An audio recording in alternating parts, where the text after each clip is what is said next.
Now, the Reserve Bank projects gross domestic product, or GDP, to grow by 1.7% this year and 1.8% in 2023. Reserve Bank Governor Lesetja Kganyago says the deceleration in growth from 2021 to 2022 is primarily a result of the fading rebound from the pandemic alongside a climb down from high export prices.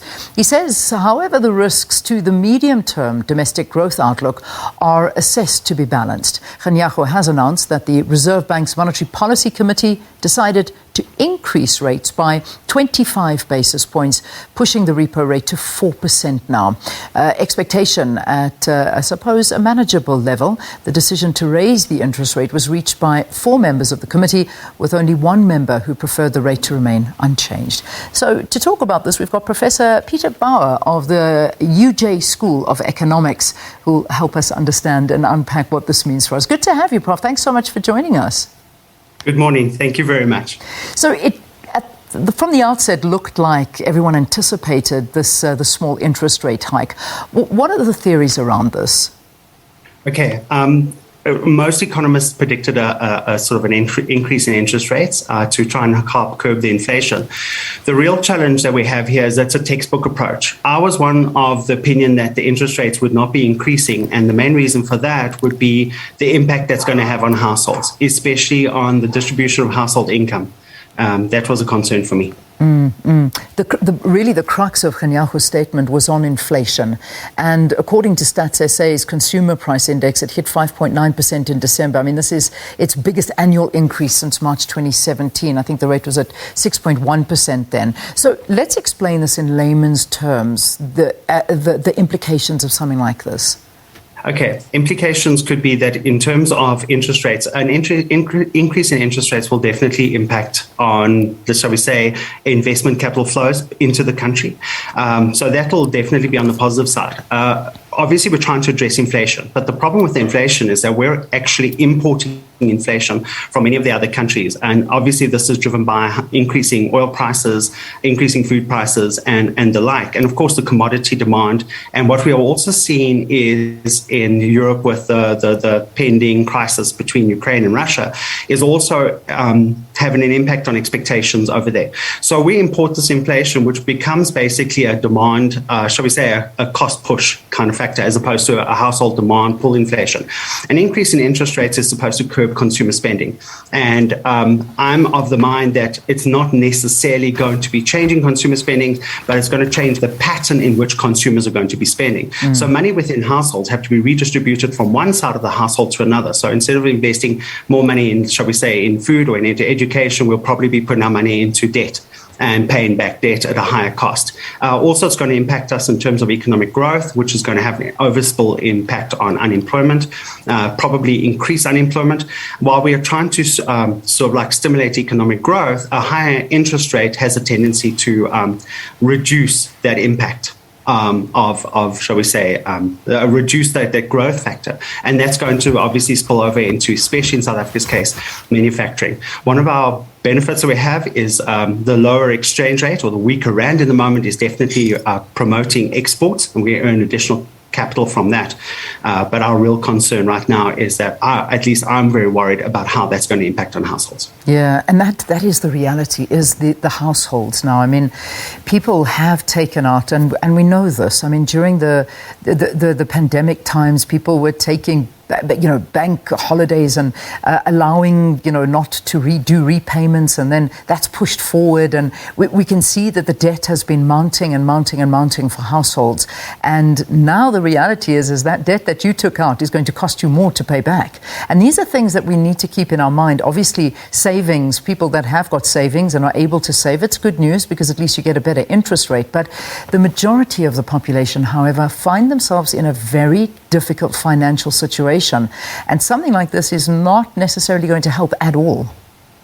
That's absolutely correct. And we're going to see that, for example, there's a large debt burden to households, but then at the same time, there's a dependency ratio, a very large dependency ratio, which means that there are households which are supporting larger groups of members or family members in order to cope, given the current crisis.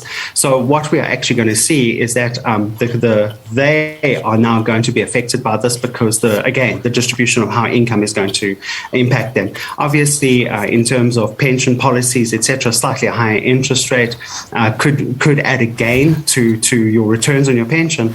But I think that the majority of the people that will be affected the most are going to be the poor and the unemployed. Yeah.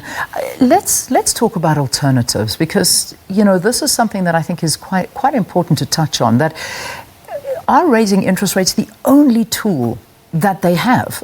Surely there is more. I mean, with our unemployment figures and the desperate situation that South Africans find themselves in, is raising the interest rate the only way to assist the economic situation of inflation targeting? No, not at all. Government can sort of intervene in other ways. One of our challenges, though, we have is growing money supply. And the growth in money supply is largely driven by households seeking additional debt.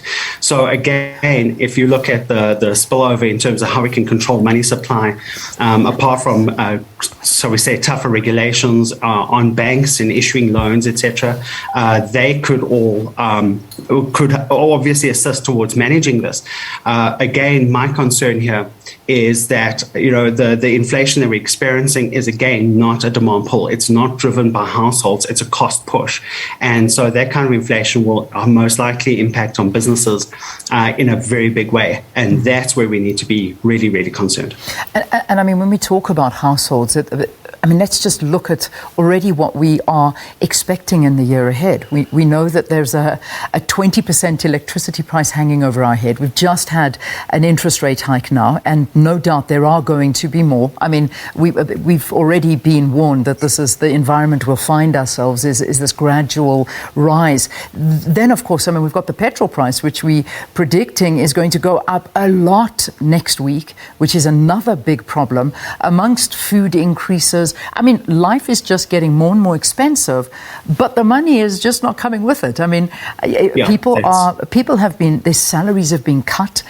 There is, they've either been laid off or their jobs have said to them, well, you've got to take less pay if you want to keep this. I mean, that's just the reality of so many people. I'm not sure how much longer this is sustainable. It's not a sustainable, and it's not an ideal situation to actually be in right now. I think COVID has had an impact in such a way that what we have seen is that many people who have lost their jobs due to COVID are going to find it very, very difficult to get back into the labour market. In order to get people back into the labour market, we need economic growth. And I think the government should be focusing now on overarching objectives. In other words, we should be focusing on reducing poverty, reducing inequality, trying to break the poverty cycle. And so in order to do this, we might need to sacrifice a little bit of inflation in order to achieve longer term growth objectives, and which will benefit the economy too. And that is why I'm sort of on the standpoint right now that I think an increase in interest rates might not have been the best possible solution. However, we do have very good monetary policy systems in place. One of the key benefits in the South African economy is that we have very good fiscal and monetary policies and very good monetary, shall we say, fiscal authorities, and they have been doing a great job in terms of protecting the rand, protecting the economy, and you can see, for example, runaway inflation in other countries have been a very serious concern, and we don't want to be in that position. So I do respect our monetary and our fiscal authorities right now in the decisions that they're making. However, I do believe that we need to really focus on those overarching objectives, and one of them being economic growth. If you consider the extent of debt to GDP in South Africa, it's actually, as it is, where we're probably going to be focusing or seeing a gradual depreciation of the rand a little bit further, with occasional spikes in between, of course. But right now, I feel that maybe a 25 base point increase in interest rates is a gradual step and a very, shall we say, a very conscientious step made by government in order to see what the impact is going to be. So government is taking a appropriate textbook steps, if I can say that, but I'm still concerned about the overarching objectives.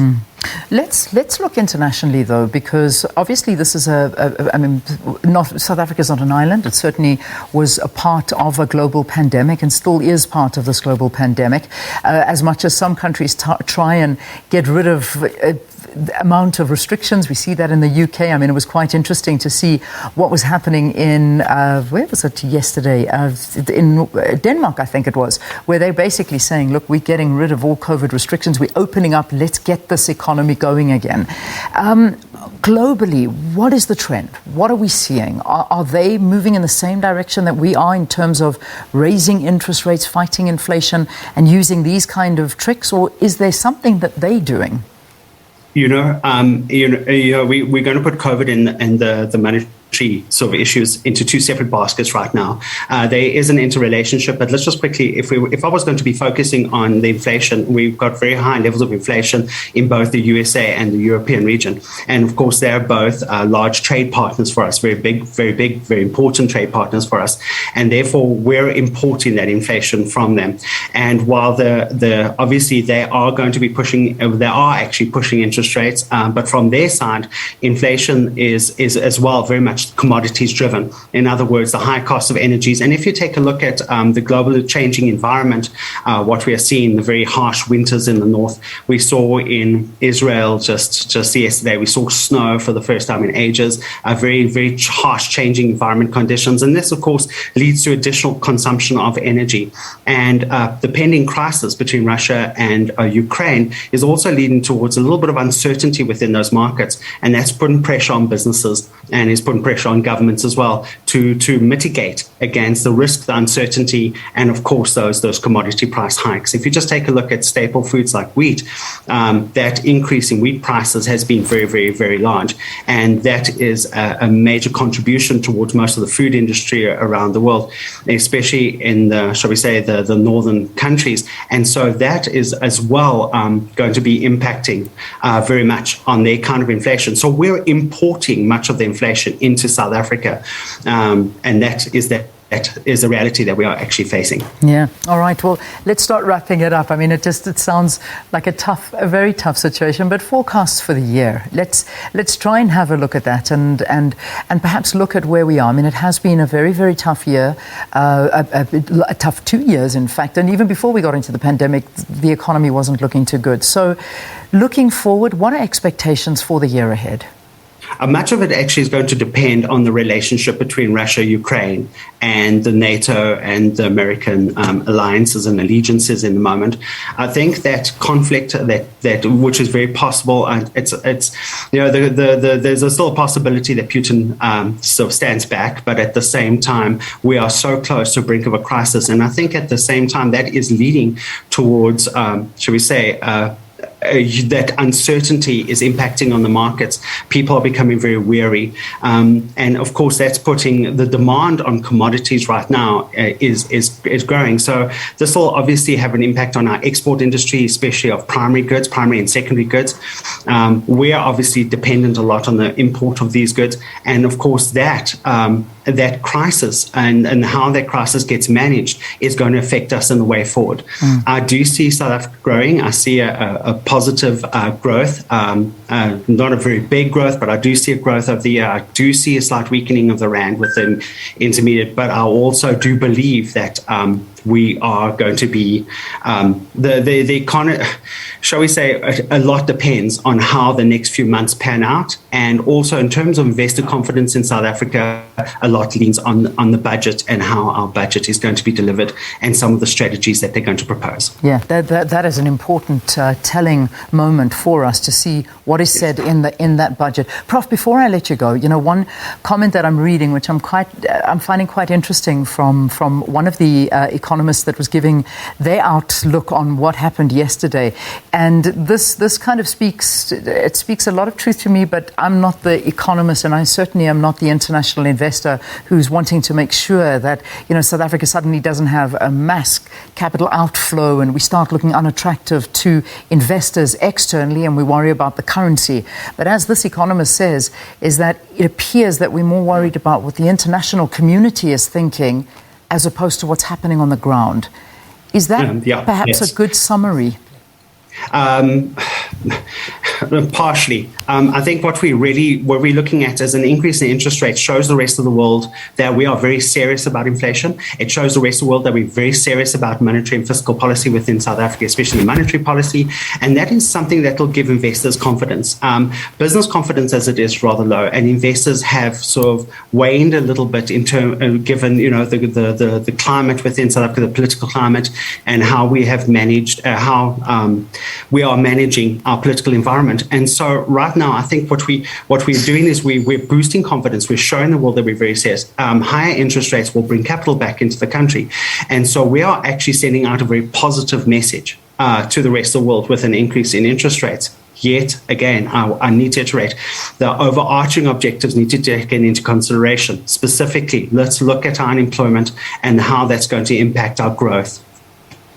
Awesome. Peter, thank you. Professor Peter Baur of the UJ School of Economics, unpacking the Reserve Bank's monetary policy statement, which was delivered yesterday. So, as we know now, there was an increase of 25 basis points, and that's the way we're starting the year. So, a bit of a tough one, hard pill to swallow, but let's keep an eye on all events taking place.